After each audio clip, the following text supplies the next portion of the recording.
সিরিয়ায় তুরস্কের সফল অভিযানের পর একটি নতুন রাজনৈতিক কৌশল গ্রহণ করেছে ইহুদিবাদী ইসরায়েল, যা তুরস্কের জন্য বড় একটি চ্যালেঞ্জ হতে পারে।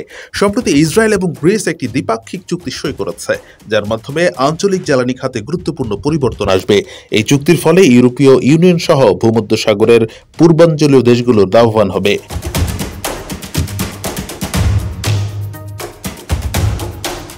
রয়টার্সের এক প্রতিবেদনে জানা গেছে, গ্রিসের পরিবেশ ও জ্বালানি মন্ত্রী থেডোরস স্কাইলাকাকিস এবং ইসরায়েলের জ্বালানি ও অবকাঠামো মন্ত্রী এলি কোহান এই চুক্তি সই করেছেন।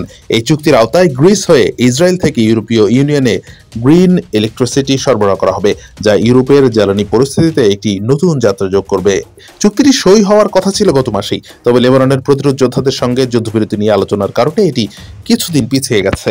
এই চুক্তি প্রধানত ভূমধ্যসাগরের পূর্বাঞ্চলীয় দেশগুলো এবং ইউরোপীয় ইউনিয়নের জন্য উপকারী হবে, কারণ এতে সাশ্রয়ী ও পরিবেশ বান্ধব জ্বালানি সরবরাহ নিশ্চিত হবে।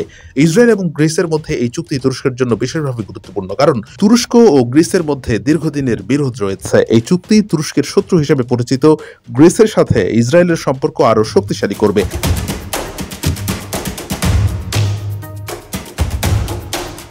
তুরস্ক সিরিয়ায় মার্কিন মদতপুষ্ট বিদ্রোহীদের সমর্থন দিচ্ছিল, কিন্তু ইসরায়েল এই সময়ে আঞ্চলিক শক্তির দিক থেকে নতুন কৌশল গ্রহণ করেছে, যা তুরস্কের ভাবমূর্তির জন্য একটি বড় ধাক্কা।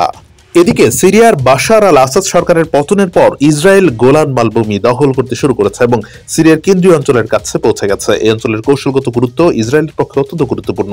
সিরিয়া সরকারবিহীন পরিস্থিতি এবং তুরস্কের মদতপুষ্ট বিদ্রোহীদের প্রতি তুরস্কের মনোযোগের মধ্যে ইসরায়েল তার নিজস্ব স্বার্থ রক্ষা করতে দ্রুত পদক্ষেপ নিচ্ছে।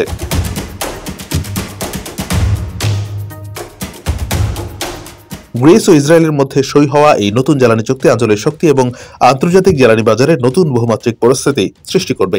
এই চুক্তির মাধ্যমে ইসরায়েল ও গ্রিস একে অপরকে শক্তিশালী করছে, যা তুরস্কের প্রতি এক নতুন কৌশলগত চ্যালেঞ্জের জন্ম দিচ্ছে। এখন অপেক্ষা এই চুক্তির ফলে ভবিষ্যতে কি ধরনের রাজনৈতিক এবং অর্থনৈতিক পরিবর্তন আসে, বিশেষ করে তুরস্কের সাথে সম্পর্কের ক্ষেত্রে। Anwar Hossain, BD archive.